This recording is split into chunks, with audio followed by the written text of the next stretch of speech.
rather than saying like the most underutilized way to grow on TikTok, you got to watch this. I just tell the most underutilized way to grow on TikTok. Just tell it right out of the gate, gold first.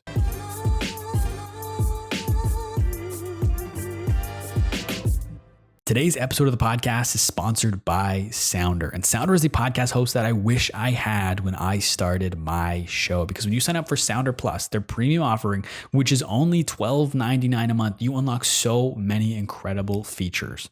Let's just go through their website and see what's included with Sounder Plus. So you get unlimited podcasts, Analytics Plus, automatic distribution to YouTube, up to 50,000 streams a month, customizable Sounder player, support within 24 hours, 4 collaborators, custom domains, programmatic advertising, so you can start making money from your podcast. You can also leverage the power of AI and machine learning with their tools that auto-transcribe your full podcast and then help you generate keywords, which you can use for the title, for SEO in your description, can help you generate subtitles. It's so powerful what you can do with just one subscription of Sounder, which again is only $12.99 a month, which is a steal. But we're going to give you an even better deal because you're a listener of My Social Life. If you go to sounder.fm/plus and use the promo code Jacob at checkout, you can try Sounder Plus for 3 months free. You get a 3-month free trial if you go to sounder.fm/plus and use the promo code Jacob at checkout. Thank you so much to Sounder for sponsoring today's episode.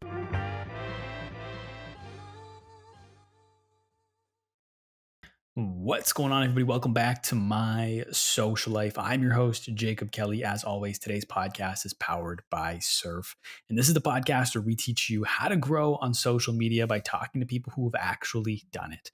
People like Coach Stone, who has over 350,000 followers combined across 2 TikTok accounts. And he is helping thousands of creators and brands start, grow, and monetize their TikTok. And I cannot be more excited to have him here on the podcast today. Stone, welcome to the show.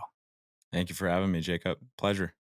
I'm excited to have you here, man. And where I want to start, I want to get a little background on you, just for the people listening to this. Correct any of this if I get it wrong. From my understanding, grew up in Arizona, hockey player most of your life, still in high school, if I'm not mistaken. Is all that's accurate? Like, is there any big gaps I'm missing or anything about Stone that people need to know? No, I mean that's pretty much it. Yeah, I grew up in Scottsdale. Playing hockey most of my life, and then got a bunch of injuries, so rotated to something. And plus, I had a lot of time during quarantine to fiddle around with a lot of content on YouTube and TikTok. Came across a lot of e-commerce, got big into that. Then took some time off of that and focused on my grades, and then had a lot of time to just surf the internet even more. And so got really interested in compound interest, crypto, investing, building wealth. And I was so fascinated about it because it's new information to me and a bunch of people in terms of teenagers and young adults. So, learned a lot about that. And I was like, man, other teenagers should learn about this. So that's when I started my first TikTok around, let's say, April of 2021, in the beginning of May, and then grew that to 50,000 followers in less than 2 months. And then was like, oh my God, the creator economy is so insane. Other people should be doing this. And so that's why I told my other, friends around my school, hey, create content around anything that you do.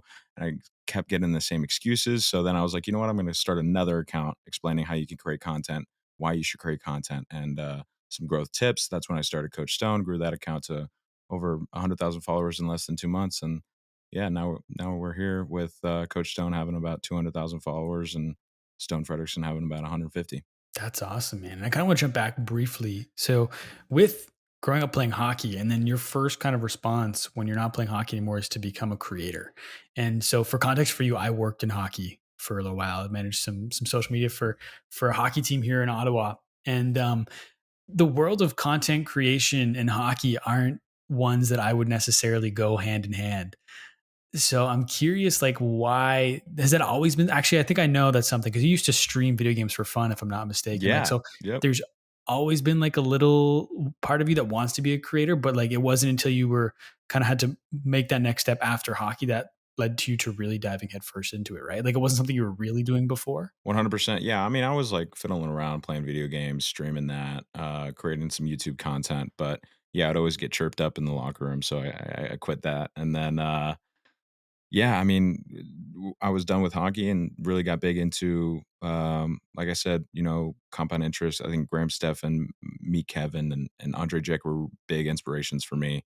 And I've always been watching Gary Vee, and Gary Vee's been saying, hammer TikTok, hammer content, and YouTube. I started on YouTube in terms of the making money and compound interest and investing first, and then saw no growth. One of my buddies that was big on TikTok said, "Dude, you have amazing value, but you're on the wrong platform. You got to get on TikTok." And so that's when I got on TikTok, and saw massive growth right away. And I was like, "Wow, there's something here." And the guy who told you to make that switch, that was your brother's friend, right? He had like 500K on TikTok. Yep. And so, from like I heard you say in a different interview, it might have been in the Mike Rama one, might have been a different one, but you said that like he kind of taught you about the algorithm and you kind of learned as much as you could. So, like, what are some of those early things he taught you or that you kind of picked up on your own that were beneficial and helped you grow in the beginning? Yeah, so I watched many YouTube courses prior to this, and he was basically saying everything that is kind of similar in terms of YouTube. It's watch time, click through rate, but with TikTok, there's no click through rate. It's really just watch time completion, metrics, all this, all these sort of things. But the thing that he really said that really stuck out to me was really no one gives a shit who you are when you post a video on TikTok. They just want value and they just want watch time. And so every video has to be a brand new story that captures as many eyes and ears as possible. Because I asked him, I was like, okay, in the beginning, should I, start out with an intro? He's like, no, there's no need to.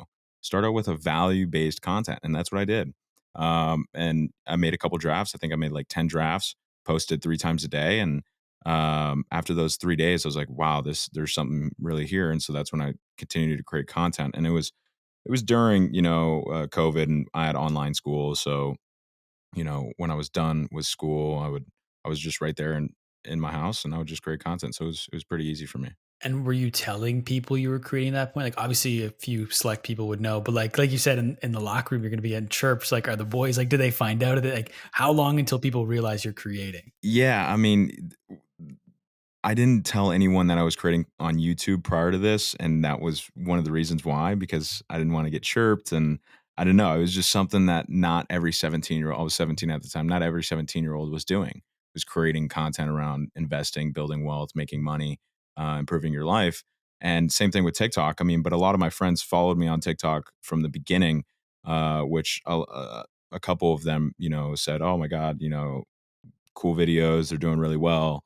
And I wouldn't say it was, I mean, a couple months, everyone really knew that I was creating content. And, during COVID, I wasn't really hanging out with too many people because, you had to stay inside. So, but once I, saw everyone, at a party or a hangout, they would mention it. And how did you get comfortable on camera? Like were you just naturally comfortable? Because I feel like that trips up a lot of people when they want to start creating. Yeah, no, I was not comfortable at all. I mean, I was actually a person to not put myself out there because I would just get so much. I had so many insecurities. I was too afraid of, getting chirped and bullied by like I did when I was really young. And I was just like, this information and this thing that I'm really passionate about, investing, building your wealth, and just mastering money and getting it out of the way was way more important than my insecurities. And so that's when I was like, you know what, screw it. I'm just going to create content for the next 6 months every single day, regardless of what people think of me, regardless of the amount of views and followers I get. I'm just going to create and commit. And at what point did you realize, and I'm asking this question because I've seen you post a TikTok about this, that people don't actually care about you and what you're doing as much as you think they do? Yeah, it actually started on YouTube when I started, because I was started, I posted, I think 11, 12 YouTube videos, all of which, not didn't get any views at all, maybe 5 or 10. But no one from school, none of my friends knew that I was creating that content. And so that's when I knew that no one actually cares. But again, I wasn't promoting it towards them. So that was one thing. And then I posted on TikTok, posted my first batch of videos, 10, 20 videos. And, a handful of people that were really close to me would reach out and say something. But I mean, everyone else wouldn't even say much. And the strategy in the beginning, was it just volume or was there more of a strategy? Like, was it just kind of throwing everything out there, seeing what sticks and doubling down? Or what was the strategy in the beginning for you? Yeah, I mean, that was literally it. I mean, just it was really like document what I learn, what I know, what I come across. Maybe I watch a video and kind of elaborate and articulate that value into my own video in a different way, the way I understood it, and kind of make it more simple for my audience and for, other teenagers and young adults. And talk to me about that kind of teaching other young people, like young adults, when you're not necessarily an expert yourself, right? It's like, where is the comfort level there? Like, what do you talk about? What do you not talk about when you're trying, like, you're learning as you're teaching, which is a great way to help you learn and understand stuff. Like, what's the comfort level there for you to teach people something as you're learning? Yeah, I mean, great question because like in the beginning, I knew that. I was like, not too many people are going to listen to a 17-year-old telling them how to invest or crypto. And so that's why I phrased it a little bit differently rather than saying, you need to do this, you should do this. I phrased it into, I believe you should do this. I recommend this. Um, you know, here are a couple things that I've learned.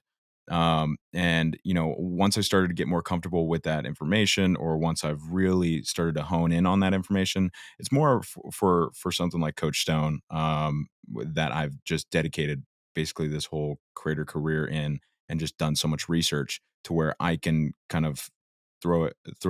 You need to, you should, just on like the basic things like staying consistent or creating content. Like, but if it's a particular strategy or an insight that I come across, I still use the phrase of I believe, or I recommend this. Yeah. And so, at what point, how many followers? Actually, before we get into the two accounts and when you made the second one, what was your first video to pop off?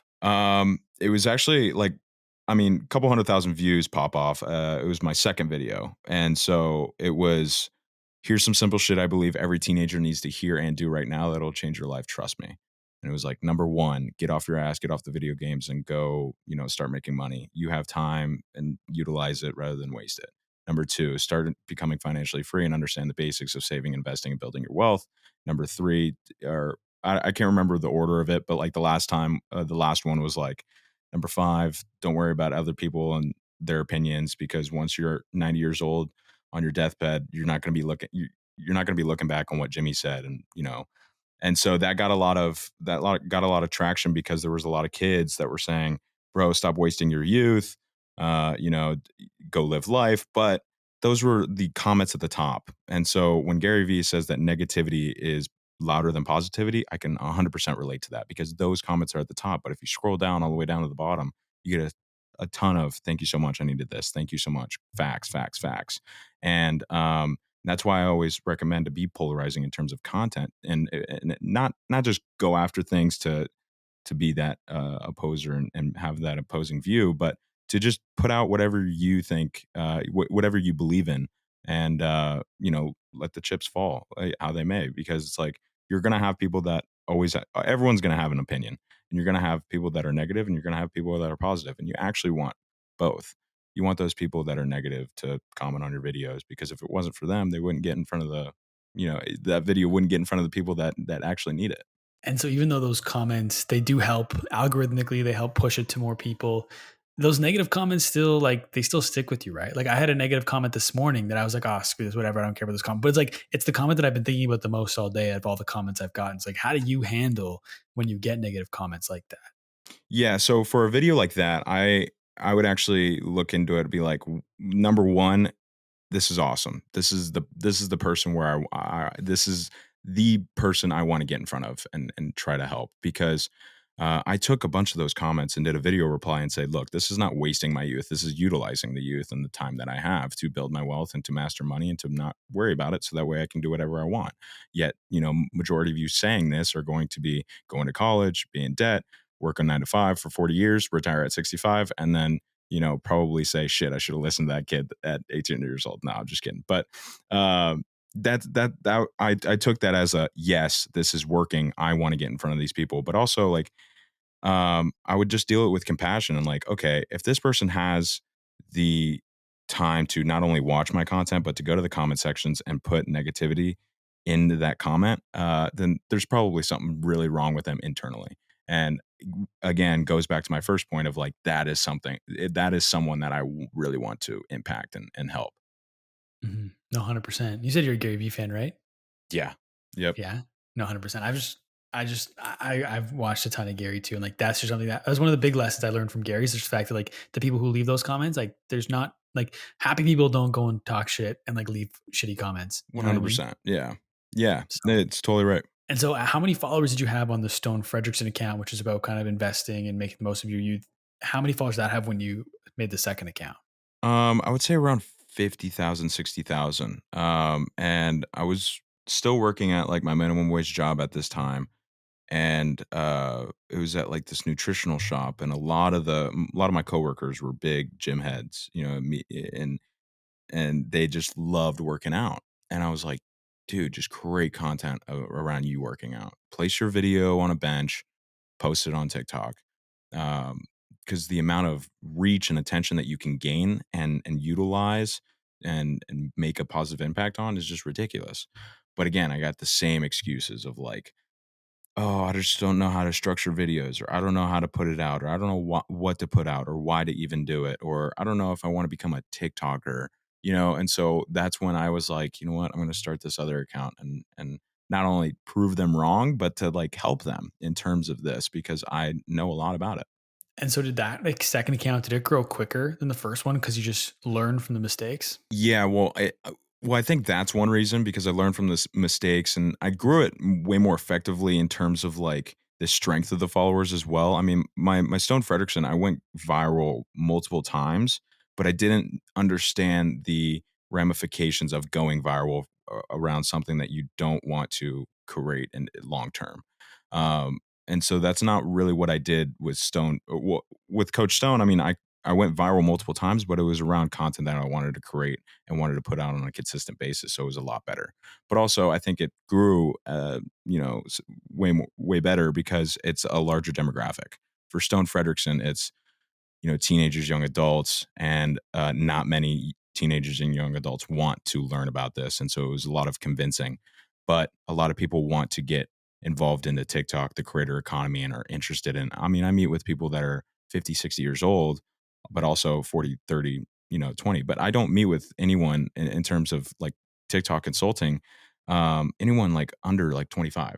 It's amazing. Because I think a lot of people under 25 are not interested in creating content or understand the power of it and are doing other things. Maybe just getting out of college or in college, and getting a job, finding a job, not really worrying about content and marketing. And so a lot of these older people are maybe creating businesses or already creating content, and they want to utilize a platform like TikTok. Interesting, because like I feel like all you hear is that young people now, like the number one dream job for young people, young adults, is to be like a YouTuber or a content creator. So do you think that like the gap there is like, because like, and correct any of this if it's wrong, but like with the Coach Stone account, it's kind of coming at it from like a marketing, how to market yourself, build your brand on TikTok. And do people who want to be YouTubers and quote unquote influencers, they don't look at it like that. They look at it as something different, and that's kind of where that disconnect is. Well, I mean, with Coach Stone, I'm always trying to inspire people to become creators and take advantage of the creator economy. But I think, like you said, a lot of people want to become YouTubers and influencers, but they want to become YouTubers and influencers with the community itself, like already. I don't think they want to through the trials and tribulations and the chirps and the bullying of becoming a creator. And so that's why a lot of people don't end up starting, is because of that insecurity of what other people are going to be thinking and what they're going to say once other people watch their videos and their close friends. And so all these young people are in middle school, high school, and so they're constantly around their friends. So creating content on social media um, allows their friends to see it and comment on it. And I don't think that they want to hear that or want that negative opinion. So how do we, like you said, you try to inspire them with your content, obviously, like how, like what's the way of doing that? How do we kind of break them out of that cycle of worrying about their friends? Like what's the method there? Yeah, I mean, I would say like if you're in high school, the one thing that really made me start was, I mean, I was in my junior year, so I was like, you know, and it was during COVID, so it was pretty hard. But I was like, I'm probably not going to talk to 99% of these people after high school in 2 years. So why let them dictate what I can and can't do, or should or shouldn't do, or what's normal and what's not normal, or what's good and what's not?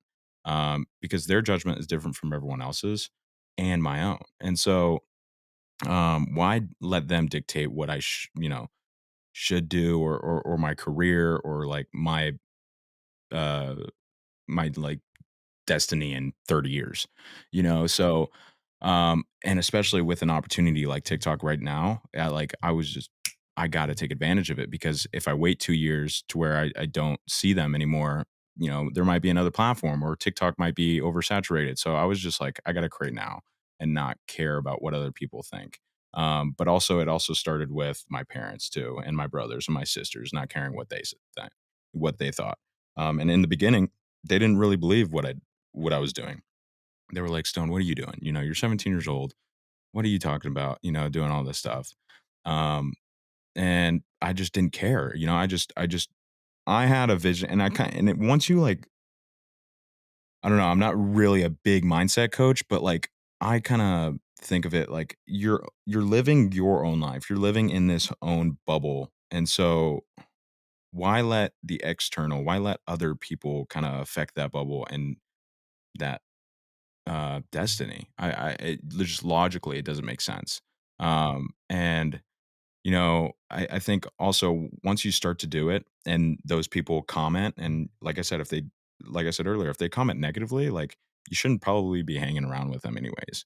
If they're saying, "Wow, dude, like that YouTube video was actually, pretty dope, like continue to do that," or whatever. If they're positive, then hang out with those people more. But if they're negative, it's like, you shouldn't even be hanging around with those people. So I think also, like, creating content um will bring out the your true friends, and who's not your true friends. Absolutely. And you're just proof of the good that can happen if you don't listen to those people and you just stick to your convictions and go for it, you know? Yeah. Yeah, 100%. Thank you for that. Yeah. No, no worries, man. And so now today, combined over 350,000 followers. If I was to ask you, like, so if I'm starting my TikTok today, and I feel like there's a lot of unnecessary pressure now that people are putting on to their first video because people understand that the first video might get extra reach because TikTok wants to get you hooked on, like, and so like people are putting all this extra pressure on this first video now. But so if I'm starting an account from scratch, what's the top three things I should be focusing on? Is it volume? Is it identifying my niche? Like, what should I focus on if I'm creating my account today? Well, I would say first, making sure that you're creating content in something that you're really obsessed about and passionate about. Like, meaning you wake up every single day and want to do that thing more, learn about that thing more, and talk about it. Um, and that would be the first thing. The second thing is creating. I strongly believe creating content principles. So, like, what is like the objective? What's like the intention that you want to do in terms of the content? Because I'm seeing it more and more every single day, that people are just wanting to create content for the money, and to create content to sell this course and sell this ebook. But in reality, you got to go into content to provide value for someone else. I got into it subconsciously because investing, building wealth, crypto was so fascinating to me that I thought other people need to know about it, and take advantage of it. And same Mhm. thing with Coach Stone and the creator economy. And so, and that should just be your kind of mindset, especially if it's something that you're really obsessed about. So that's the first thing. And then the second thing, like creating content principles, like really what you're trying to accomplish. Like, for an example, for my Coach Stone, my content principles are to inspire people to become creators, show how to grow and make money, and to provide valuable TikTok tips. And then for my Stone Frederickson, it's to encourage teenagers to build their wealth, inspire them to pursue their passion, and then show how to improve their life. And then also a little keynote, you can take those keywords of those principles and put them in your bio along with some emojis to clearly convey with your audience what you're doing on this platform, rather than saying, CEO or 18-year-old entrepreneur. Like, no one gives a shit about you. They want to know what they're going to gain if they were to follow you. And then third, I would really just think about the next 6 months and just posting every single day and commit. Not caring about the quality of the content, not caring about the views, the vanity metrics, or any of that. But really just think about putting out content that you like to put out and that want to put out, and just have fun with it and be your authentic self. I mean, that's like another thing. Is people are just trying to be someone else, and a lot of people are inspired to become creators because of another creator. And so right out of the gate, they try to become that creator. And so this is where self-awareness comes huge, of like knowing that you are not that creator and you're not that much of an expert, or know too much of that field. So, um, you know, as much as I wanted to become Graham Stephan, I knew that I just couldn't, because I just didn't have the experience that he did. I didn't have the knowledge, but I could utilize information that he gave me and other people that have given me information and kind of just put it in my own video and in my own words. Um, and yeah, I mean, that's what I would really focus on. And I mean, there's tons of things, having a video objective with every video and, conveying that in the most simplistic, easiest, and shortest way possible because, people on TikTok have a very short attention span. But that's really what I would really start out with and just having fun with it and just focusing on the long term. And that last point too there about kind of not trying to be like the people that you watch, so many people their tastes aren't where their abilities are, and that's what trips them up. Like they think they can create, like they have a vision in their head of what they want their content to look like, but they haven't put the time in to be good enough to make it look like that and to create like that. So because their tastes are so much further ahead than where their abilities are, that's demotivating, and that makes a lot of people give up in the beginning as well. 100%. And that's why I always tell people, like, in terms of how many videos you should be posting a day, just posting them out that'll still give you the ability to post the next day because I want you to stay consistent. But, if that's one video, that's fine. If it's two, three, four, five, that's even better because it's going to give you more opportunity to blow up, establish your audience, establish your creative style, and get more comfortable in front of the camera. I mean, it's just like with anything, repetition. But again, I always say this too. It's like people are like, "Oh, practice makes perfect," so it's just repetition. But no, it's like put some thought in this repetition. Like, I don't think practice makes perfect. I believe perfect practice makes perfect. It's the same thing with sports too. It's like, you're going to do footwork and drills. You ain't just going to half-ass it. No, you're going to do it hard and to become perfect in that sport. But again, that's another thing. Like in terms of perfection and like judging your content um, on perfection, like perfection is just another insecurity, another word for insecurity. So there is no perfection. Like just put out content, post, and don't worry about other people's opinions and judgments because again, do you? Have you read the book "So Good They Can't Ignore You" by Cal Newport? I've not, but I've heard of that, and I want to read that. Just to your point on practice there, part of that book is all about deliberate practice and like being intentional with how you're practicing. And like you hit on it there, like one of the points that I don't know if it was in the book or an interview I listened to that he gave after the book came out, but it was that people confuse repetition in practice, like you said. Like repetition is just doing something you're already comfortable at over and over and over again, versus deliberate practice is figuring out where the edge of your abilities are and trying to stretch past that intentionally. And that's where you get better, not just doing the same thing over and over again, which is why I like that you said there that practice doesn't make perfect. Practice doesn't always necessarily get you better, especially if it's half-ass practice. But I'm curious along the way here, what are some of the mistakes you made that people could learn from not to do, or maybe something that you did do that negatively handicapped your account? Like I know you said that you had some videos go viral that weren't in your niche. So that kind of like, what are some of those big mistakes that you can warn people of now? Yeah, 100%. Yeah, so with Stone Frederickson, probably the biggest mistake I made was chasing the virality and trying to go viral. And I did that multiple times. And those followers that I gained from those videos just didn't really care what I was saying. They just liked that particular video, and that video I didn't want to, create in the future. I mean, I think one of them was like top 3 podcasts that'll change your life, and it was just like Joe Rogan podcast, and then another one was like just like a little 7-second trend that I spelt a word wrong, but I did it on purpose and got so much traction. But again, those people weren't really caring about what I was saying.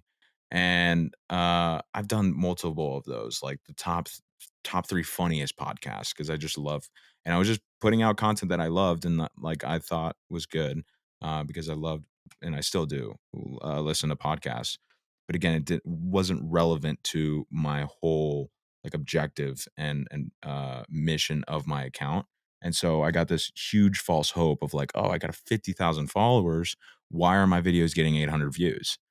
And but that's like another thing. It's like with TikTok, the algorithm changes, everything changes. Like you can't be discouraged over the amount of views because when you judge your videos based on the amount of views you get, you're judging TikTok's ability to place that content in front of the right audience. It's not always good about that. It's not always, good at doing that. So that's like another thing is judging my videos based on the amount of views or traction it gained. But in reality, getting that one piece of like one comment or those couple those couple people commenting saying thank you so much, that kind of made a huge impact on me and saying, okay, this video was worth it.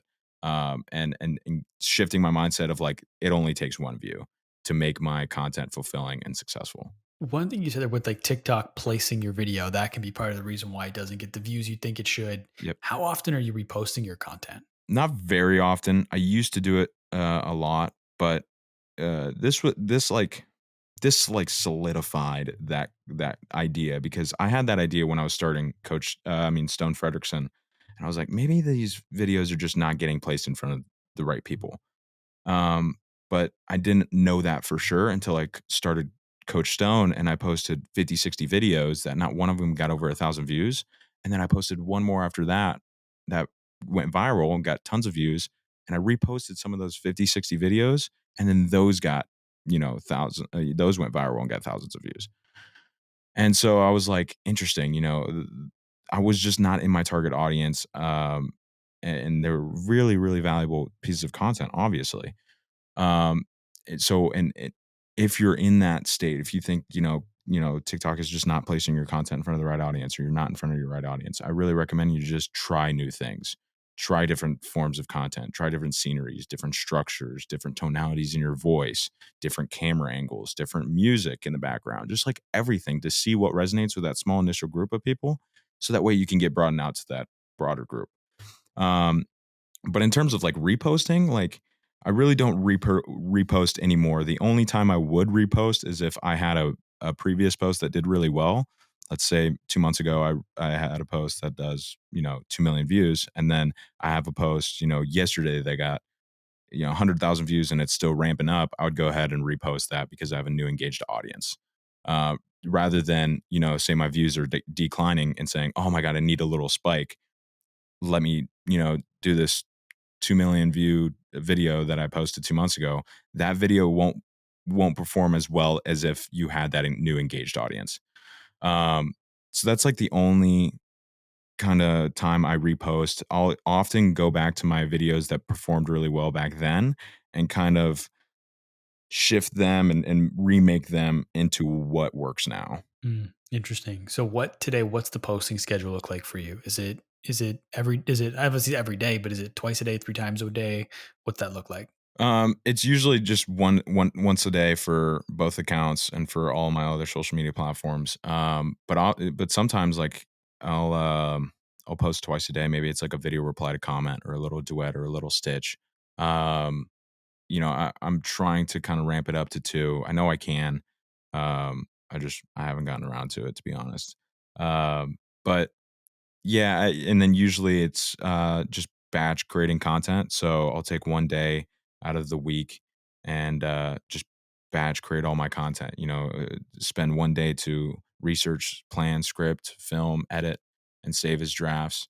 So that way, throughout the week, I can do other things. But sometimes I don't do that, and so every single day I have to create a new video, which is not that bad. I mean, now that I've created content, I mean, I can create a video in 5-10 minutes. But back then, it would take me a whole day to create 7 videos for the week.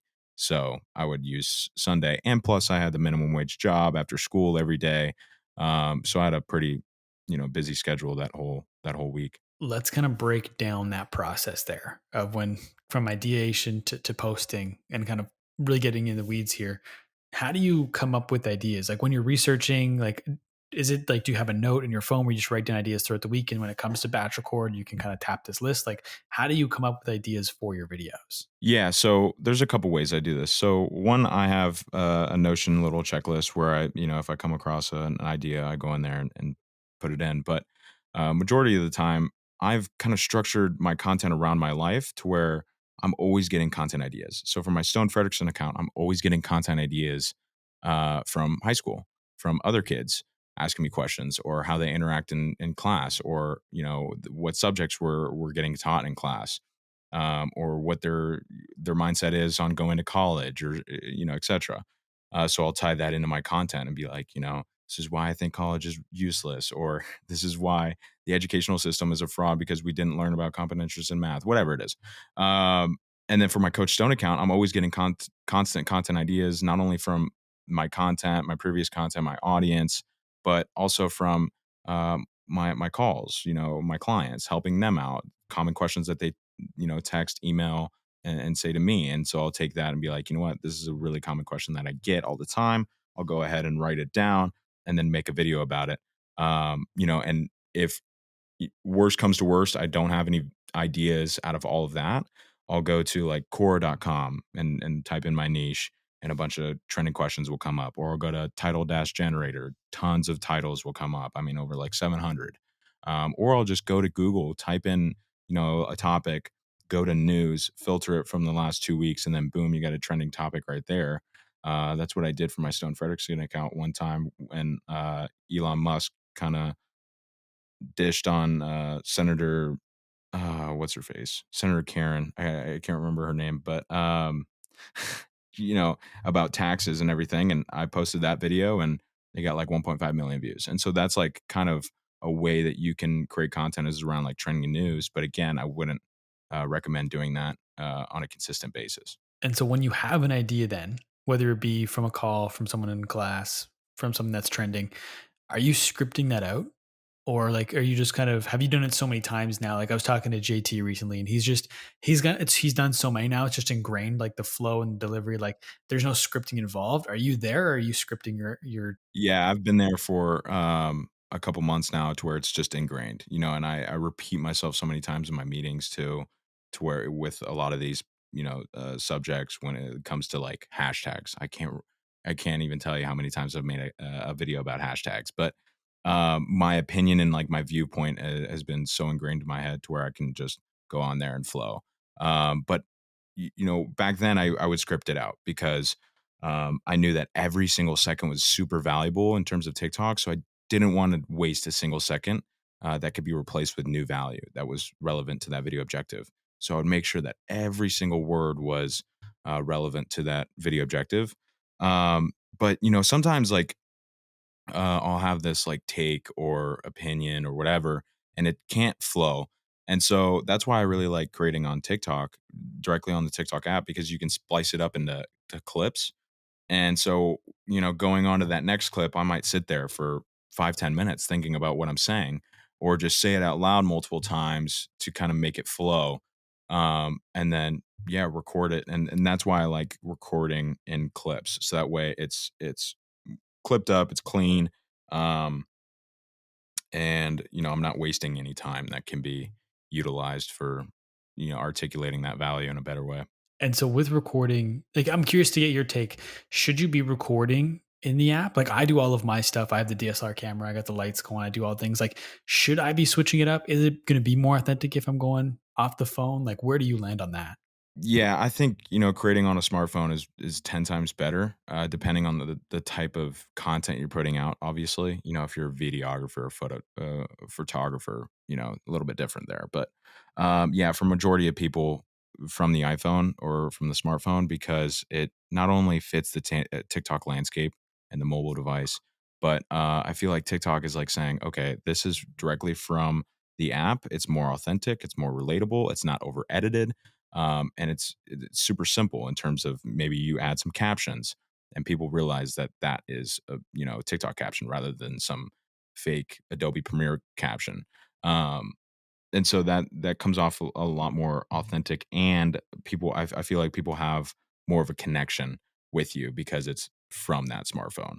But again, like filming directly in the TikTok app is hit or miss too, because it's like when I batch create content, I'll batch create all of my content on my camera roll, go in there, go to Instagram, do the auto generated captions, save that, then go into TikTok and then add those clips. So, I mean, y- creating on the TikTok camera or the mobile device, I don't see that there's much of a difference there.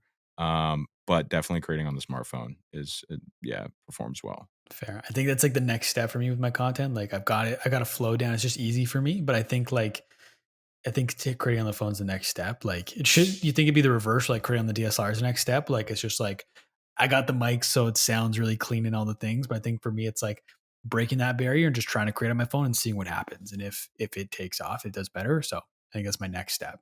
Yeah, I see a lot of people, like a lot of YouTubers too, have that problem. They're like, oh, I'm so focused on the quality and making sure it's perfect and good because they have all these cameras and all this equipment, and that's why I like TikTok too. It's because it's like it's way easier, it's way more authentic. Coming from YouTube, I was just like, oh, this is 10 times better. I didn't have to script out a YouTube video for 45 minutes to an hour and then film it for 45 minutes to an hour and then have to edit it for 6 to 8 hours. I could just literally pump out a video in 30 minutes, and all I have to do is do that a day. um, and yeah, so that's what I really recommend. And think of like a couple things is like thinking of documenting versus creating, like Gary Vee says, but more importantly, thinking of talking to one person in terms of one conversation. So I see a lot of people say, you know, um, if you're an entrepreneur and want to grow your business, then do this. Well, if you're having a one-on-one conversation and you're talking to someone that is an entrepreneur and that wants to grow their business, you're not going to say that. You're going to just tell them how to grow the business. So just tell them. So just tell them and say the word you a lot in your videos because people like that personal connection. And so those are some tips for creating on a smartphone. 100%. No one's gathering a group of people around to watch a TikTok together. Everyone's watching it by themselves. Exactly. So no, that's fair. And so now I'm curious because obviously, like, highly important is those first 1 to 3 seconds. That hook is vital to getting anybody to make it to the rest of the video. So how do you approach your hooks? Like, what makes a good hook? What makes it sticky? What makes a bad hook? Like, talk to me about hooks for a minute. Yeah, so this is another mistake that I'm seeing a lot of people do is like, oh my god, the hook is super important. These first 1 to 3 seconds, but I would also argue that the next 3 to 5 seconds after that are just as important because people tend to hook them in and then flop and don't deliver on what they promised that they would deliver. So that's really important. But in terms of the hook, um, I, back to what I was saying earlier in terms of like talking to a person in one conversation, do that. I mean, like you wouldn't have a hook when you're talking to someone individually. You're just gonna tell them the advice. So just tell them the advice right off the get go. Like I'm starting to see with my content too, rather than saying like the most underutilized way to grow on TikTok, you got to watch this. I just tell the most underutilized way to grow on TikTok. Just tell it right out of the gate, gold first. Um, but if you're doing like maybe a top three or you want to hook for a longer video, I would really think about uh, giving that viewer obviously an incentive to watch the rest of the video, but really clearly conveying with them what's in it if they were to watch the video and doing it in either a simple fashion of like which this is simple information and this is something super simple for them to do and watch and or in a unique fashion in the fact that this is information that they're only going to gain from this video. And so when you have you know that's why I think that one hook on my Stone Fredrickson performed really well of like here's some simple shit I believe every teenager needs to hear and do right now that'll change your life, trust me. And so once I said simple shit, people they were like, okay, let's hear this guy out, And so right after that hook, I followed it up with a very polarizing, statement. Get off your ass, get off the video games, go do, And so then they're curious and they want more. And so that's another thing is like after every clip, it has to be very engaging and that viewer retention has to be high. And so that's why it's like analyzing every single second of your video and making sure that it's new value, not repeating yourself, not saying any filler words and phrases. Like like that's another thing with the hook. A lot of people will say, "So, all right, hey guys, I'm on this platform to talk." Like, cut all that shit out. To get to it. And I'm starting to realize it too with like the here are 3 ways to grow on TikTok. You can even cut out here are. You can just say 3 ways to grow on TikTok. So yeah, those are a couple things. I like that. I even like the fact, like, cutting out the filler words, but you're just cutting out the hook in general. You're just getting right into it. You know what I mean? Like, you're not, you're cutting it, making it even shorter, getting right to the value. I like that a lot.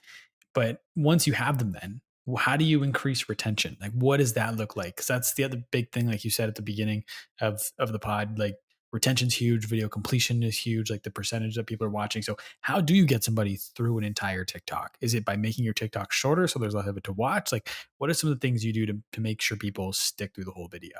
Yeah, so let's cover like video length because this is a big thing too. A lot of people think saying, "Oh my god, I got to create my content in 15 seconds or less or 30 seconds or less," whatever. But I would really recommend to not put a video duration limit on your videos because then you're limiting your ability to convey and articulate that video objective in the best way possible.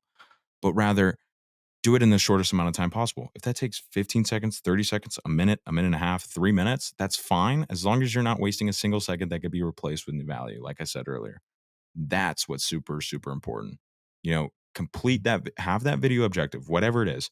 I want to, you know, show this little app or this device or these three resources that I use. Okay, do it in the shortest amount of time possible. Like if you're doing a top three, a top five, and back to what I was saying earlier, try different things. There's a couple ways you can go about that video. One, you could do the top five and list them all, like number one, number two, number three, number four, number five. Or you can list them all. Number one, elaborate. Number two, elaborate. Number three, elaborate. Number four, elaborate. Number five, elaborate. But to that first option, now that you just listed all those five, now you have five more videos because you can elaborate on every single one of those in separate videos. Like if I were to do three ways to grow on TikTok, number one being authentic, number two posting this way, number three posting this way, then all those other points are their separate video, of which I can elaborate on a little bit more, go into more detail, and clearly, articulate that video objective effectively.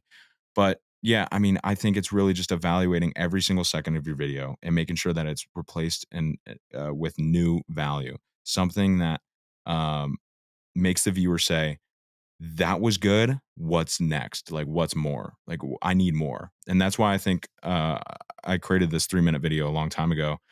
It performed really well because of that fact. It was like I started out with the truth about TikTok, the algorithm going viral, and everything you need to know. And so that hook is like, okay, let's look. And then after that, I showed some credibility. I know this because I've grown two TikTok accounts to over 100,000 followers. And then after that, I was like, the truth is, no one gives a fuck who you are or when you post a video. They just want watch time and value. Here are the watch time metrics, and then how to increase these metrics. And then here are a couple things that I recommend you do to increase it. Like, it's all just like, okay, that was really good. That's something maybe new that I didn't learn. Again, back to that unique factor of like, this is unique information. I want more. And then just going about it. Yeah. And just uh, working on that articulation. And that's just going to come over time. 100%. I think a theme or something you've said a couple times here that I really want to highlight to make sure people are aware of is not repeating value. It's like that kills your video so fast when the value you give in the first 5 seconds, you're repeating at the 28-second, like people are gone. Like as soon as you start to say what you're saying again, that's something like I've started catching myself on is like, because that was just something I picked up from the podcast of doing it for like almost 4 years now is I've trained myself to repeat that value to kind of really hammer it home. So now it's like unlearning that in a TikTok because it has to be just straight to the point. I don't have to hammer it two, three, four times so people get it. Like I just need to get in and get out as fast as I can with a TikTok. And so that's been a new like way of approaching content that I've had to kind of learn over the last few months since I've been diving into TikTok. 100%. I mean, I see it all the time of like people repeating themselves or not even knowing that they're repeating themselves because they're phrasing it in a different way. But you have to like assume that that person already got it in the first fashion of how said it, and if they didn't, then they'll just watch it again, of which will give you more watch time. That's just it. The video replays itself, so you don't have to summarize. You don't need to intro. You don't need to summarize. Like TikTok will take care of that for you. But let's talk about building community for a sec. Because with TikTok, yes, you have a following. Yes, your videos will be serviced to that audience, but it will also be serviced to new people every single time you post a video for the most part. So, how do you go about building a community if a sizable percentage of your videos are going to people who don't actually follow you? Like, how do you kind of balance those two things of knowing you're going to be in front of new eyes? So, you need to make a good first impression, but also knowing there's going to be people coming back. So, you need to be able to provide new value and deepen that relationship with the people who already follow you. Yeah, I think the first thing is, especially when starting out, is having that effective call to action of like getting people to follow you. because those people that are watching your video all the way throughout are people that like that video and like your content. So you got to kind of remind them to follow you, but not just say follow for more. Put your own spice on it. Put your own kind of slang authenticity on it to kind of leave them with something, and give them more of a reason to follow you or comment. Of which if they do comment, reply to it. Like a lot of people are like, "Oh my god, how do I grow? How do I get 100,000 more followers?" Yet you won't give any love to the 100 people that are giving you love right now. Like you gotta give them love and comment back. Do video replies. That's huge. If you can go live, interact with them that way. But also like having them at the top, like top priority. And so what I mean by that is like not shoving anything down their throat, not trying to monetize too early, not trying to, get a couple dollars or do a brand deal too early and ruin that reputation. That's super big. And, like you said, your TikToks are getting placed out to new people, but they're also getting placed out to your followers. So always giving new value, and this is a big thing I always get asked all the time. It's like, but there's only so much value you can provide before you start repeating yourself. It's like, it's fine. Like if you just have a month's worth of value and then you start repeating yourself from that beginning of the month, that's perfectly fine. I mean, people's attention spans are so short to where they won't even remember that you've made that video. There are tons of videos that I've made multiple times, yet they always perform well because and there's like no one saying you've made this video before. And if they did, it's like, oh, well, thank you for being such a loyal follower. Um, but yeah, those are really big things, and just having them as your top priority. So how have you found ways I don't monetize your audience sounds like such a it's like a terrible way of putting it. But like how do you found a way to monetize from your TikTok and like doing it in such a way that's not like in your face to your followers? Gary Vee always says, "Give, give, give, ask," right? But I think you should do give, give, give, get. Give so much value to where people are going to want more or feel obligated to want more, and give to you. And that's really what I've done. I mean, like sometimes I'll ask, and when I do, it performs well. But even when I don't, it performs well. I think optimizing your link in bio is super important too. That not a lot of people, do. And optimizing your funnel. A lot of people will just have this landing page that you have to click on, and then you have to click more, and then you have to put in your email and your phone number and click that, and then click for confirm. So many clicks. Just simplify this. Yeah, and the platform, not to plug or anything, but the platform that I love to use is Stan. Stan with me. StanWithme. I mean, just from all of my experience with Beacons, Linktree, ClickFunnels, all of these, Kajabi, Stan has just been by far the easiest to convert on because of the one-step checkout funnels. Like the only click that they're going to make is that click on the link in bio and then click buy now or purchase or get, and that's it. That's it. It's super easy for them. It's not as salesy. Like a lot of ClickFunnel pages are very salesy, big red letters, 10x your business now. It's very it's simple. It's like, here's what you're gonna get. Here's why you should get it. Here's whoever needs it, and then get it. And so that's another thing. But in terms of like, if you're not seeing those conversions or maybe that attention to that lead, that link site, have a call to action at the end of your videos. Like a lot of people are scared of doing that, but provide value first. Don't just come out right out of the gate and say, this is in my bio. Or are you struggling with this? Are you struggling with this? Are you struggling with this? Click the link in my bio or DM me on Instagram for free, or, like provide value first and then monetize. Like that 3-minute video that I was just talking about, I actually did a huge plug at the end of the video about my free guide, but it was that 3-minute video was basically an outline of my free guide. Like my free guide's like a 6-7 step little template that you fill out. And of that 3-minute video, I was just like kind of going in depth of these steps. And then at the end of it, I was like, look, everything that I mentioned in this video is in my link in bio on my free TikTok growth guide. Like it's literally for free. All you have to do is put in your email, boom, you get it. Fall for more creator tips. You're welcome. That was literally it. And so then they're like, holy shit, that video was super good. Let me just go get this. And so it's just like subconsciously, like they want to go do it and get it. So, I mean, that's your freebie right there. But what are all the ways you're monetizing on TikTok right now? Because I feel like a lot of people, especially beginner creators, they think brand deals, maybe merch, and then that's kind of the end of the line for them for how they think to monetize. But I know you're doing it in more ways than that. I don't believe you're doing a lot of brand deals. I don't think you have merch. Like, how are you monetizing on TikTok? Yeah, so those are two things that I'm starting the that are like my focus for 2022 now that I have a pretty big strong audience. But that was one mistake that I really made too when creating content was trying to focus on these two. Like I started a brand print on demand store and did a uh tried to do a couple brand deals, but the brand deals can come off as you know, salesy, scammy, one-off transactions. And so I didn't really jive with that, and one of my mentors told me to stop doing that. And then the merch is just super hard to manage to do and very hard to convert on because people are just like your information. Like I said earlier, they could give two shits about you. Um, so right now, what I'm doing is consultations, really helping people start, grow, optimize, and monetize on TikTok. One-on-one calls. I got packages, and then I also have a full TikTok growth guide. I have a 50 hook template sheet, and then I have like some Notion templates that people can get that I use for my business. Um, Working on this like TikTok, this like TikTok Academy right now.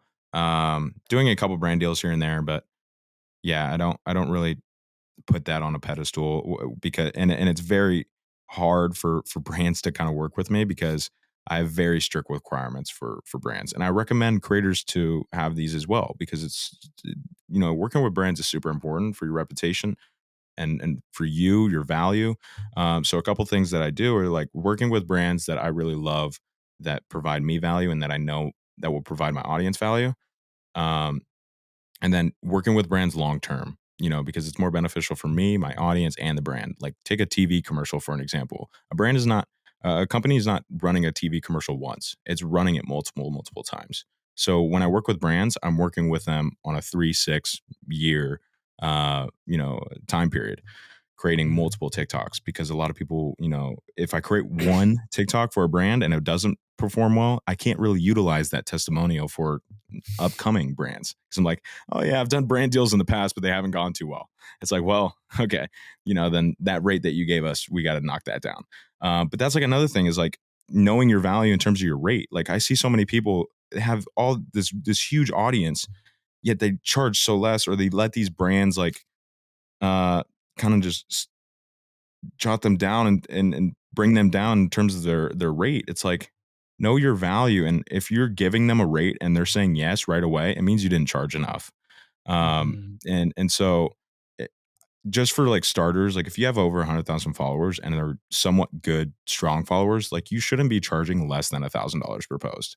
And I recommend this is like another thing in terms of like working with brands that I would love to do. And then I always make a requirement is having either a CPM or an affiliate link in place because with TikTok, you don't know if that video is going to go viral or not, and if it does, you want to get compensated for it.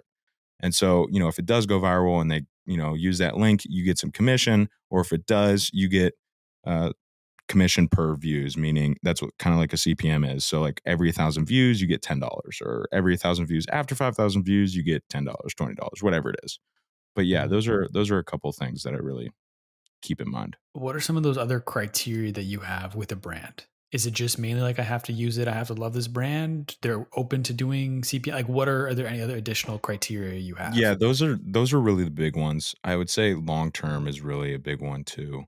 And knowing that it will provide my audience value. So it is an ad, but it also is value for that viewer. If I were to create, I don't know, an advertisement on hot sauce for a Coach Stone. It just would be awful. It would be awful, and then people would be like, "Dude, you literally just made a video about hot sauce. Like, you didn't, provide me any value. It's ruining your reputation." So that's like the number one thing that I really look at. Um, yeah, understand. I usually recommend people to gain the company but the campaign budget before you give the rate, so that way you have an idea of where that company is in terms of the rate. And so that way you don't give them a rate and they're like, "Yep, we're good." And then having a media kit is super important too. Um, for those creators that are listening that maybe don't have one. But yeah, those are really the big principles that I look into. Are you like what's the balance between brands coming inbound and you going out and pitching brands? I really don't pitch myself to as many brands as I probably should be. But that's also because like I don't really utilize many brands. I mean, I'm a pretty frugal guy. I don't really spend my money. It's usually just investing it. A lot of brands are reaching out to me. A lot of kind of one-off brands, some trashy brands, some startups, that are just looking for some hype. And with those, you really have to be careful, and you really have to do your due diligence and research into that brand and then in that mission, and maybe even other partnerships that they've had. Um, and like I said, especially if you want to do this long term with this brand, like really having that trust factor with them and being like, I really love what you guys are doing here, and I want to be a part of it. And that's always the best too. Like with Stan, when they were starting up, like I reached out to them because I just love them so much. And then now it's starting to perform really well. And now you have this really badass relationship moving forward, and they're performing well, you're performing well, and it's a lot better. Um, but yeah, I mean, I think I think I need to be reaching out to a little bit more brands. Yeah. I know we're over time here, so I'm going to jump to my last two questions. First one being, how often do you look back? I know the journey hasn't been like crazy long for you yet. You're still very much in the beginning phases. But like, how often do you look back? Or even that kid that was playing hockey, who like kind of wanted to create but didn't think that was ever a possibility, to where you are now in the last couple of years. Yeah, I mean, I do a couple times, and I'm like, you know, if a, if a couple things didn't happen, I probably wouldn't be here. Or I always think about those situations. Um, I mean, very briefly, obviously, I don't really put too much focus on it, but yeah, it is insane to think like I was just a normal teenager, like a lot of people. And it's funny, like we went to this like creator conference thing in New York, and one of my creator friends, like boyfriends, was like, "You guys are all like normal," and it's like, "Yeah, I mean, we are," and so it could be a little conceiving in terms of the followers and like content, like because our content is different from how we interact with people. Um, but it's crazy to think that I was just a normal kid, and I really try to utilize that as much as I can in terms of my content to relate to that person that was in that. And just that's another thing in terms of like tips too that I really recommend is having that imaginary person that you're speaking to into your videos. That one-on-one conversation. Like when I was making that video of here's some simple shit I believe every teenager needs to hear and do. That'll change your life. Trust me. I was thinking of a 16-year-old teenager that was in his gaming chair playing video games, scrolling through TikTok during a loading screen, and I need to not only relate to him but also capture his attention and give him obviously value. And that's something that I tend to do a lot, and it always performs well. I mean, with a lot of my videos on Stone Frederickson that are a little bit more polarizing, serious, um, are having that person in mind and being like, really capturing them. But again, it's different for everyone. If I have a video objective of like how to invest for beginners, that person, I'm thinking of a 17-year-old that's like really interested in investing, motivated, inspired. Like you got to really understand that imaginary person, who they are, what they need, what they want, what they're doing, and what they're feeling while they're watching your video. Are they happy? Are they sad? Are they depressed? Are they motivated? Are they determined? Whatever it is, and talk to that person. Man, we could go for I know, yeah. another hour. But for my last question, I like to flip the script a little bit. So instead of me asking the question, it's you asking the question, but it's not to me. Pretend you have a crystal ball. You can ask this crystal ball any question. You'll get the 100% honest answer. What is one question you want to know the answer to? How does the algorithm work? Fair enough. You were Yeah. quick with that. You were quick Yeah. with that. Well, because no one knows that. I mean, we all have, concepts and kind of, theories and uh ideas on how it works, but we don't know that. And especially, with Elon offering Twitter to buy Twitter and making that algorithm open sourced, made me 10 times more interested on having these algorithms open to everyone to understand how they not only collect our data, but utilize that to place our videos in front of that particular person instead of that particular person instead of that particular person. That's very fascinating to me. Um, so yeah, I mean, I would, anything else like in terms of like the future, like I mean, I could really care less. I mean, it because the future changes all the time and whatever interests change. But yeah, how the algorithm works for sure. Fair enough, man. I get that 100%. But I want to thank you for taking time to come on the podcast. I want to give you the floor now. I know we've talked about it a little bit throughout here, but where can the people find you? I know you got the new podcast. Plug anything and everything you got right now. 100%. Thank you so much for having me on too. But yeah, you can check me out on TikTok at Stone Frederickson at Coach Stone. um, I also have a YouTube channel, Stone Frederickson, but also a podcast, Sticks and Stones, that you can listen on YouTube, Spotify, Apple Podcast. Um, Add me on LinkedIn, add me on Instagram, Stone Frederickson, and that's pretty much it. Yeah, you can just get everything. If you want to work with me, just click the links in my bios. Yeah, that's it. Awesome, man. I'll make sure everything's linked in the show notes down below so people could find it. It'll all be down there. But I want to thank you once again for taking time to come on the podcast. I want to thank everybody for listening. Whether you've listened the entire way through or you only listen to bits and pieces, I really appreciate you for taking time to check this out. Do me a big favor, go and follow Stone. Like I said, I'll make sure everything's linked in the show notes down below so you can find it. If you'd like to follow me, you can find me everywhere on social media at the Jacob Kelly. Feel free to come and say hello. My DMs are always open. As always, today's podcast is powered by Surf. Thank you once again for listening. We'll talk soon.